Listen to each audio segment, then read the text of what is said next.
Hello viewers, welcome back to my another video. Lots of iPhone users are reporting that they have blank notification on iPhone lock screen. They couldn't clear them. In this video, I will show you how to fix this issue. Solution 1. Turn off and on your iPhone. For that, launch Settings app. Next, tap on General. Now scroll down to bottom and tap on Shutdown. Now drag the slide to power off slider to turn off your device. Wait for few seconds and turn it back on. Solution 2. Force restart your iPhone. If you have iPhone 8, X, 11, 12, 13 and 14 series and iPhone SE 2nd and 3rd generation, do the following steps.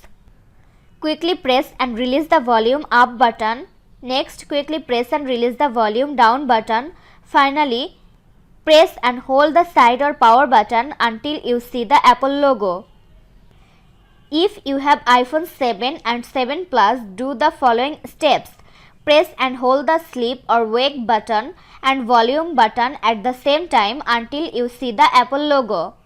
If you have iPhone 6s Plus and earlier models, do the following steps.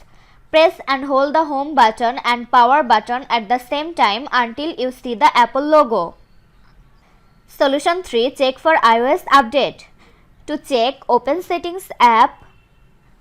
Find and tap on General. Tap on Software Update. If any update is available, download and install it.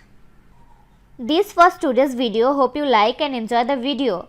Do like, comment, share and also subscribe to Apple Info YouTube channel. Thanks for watching.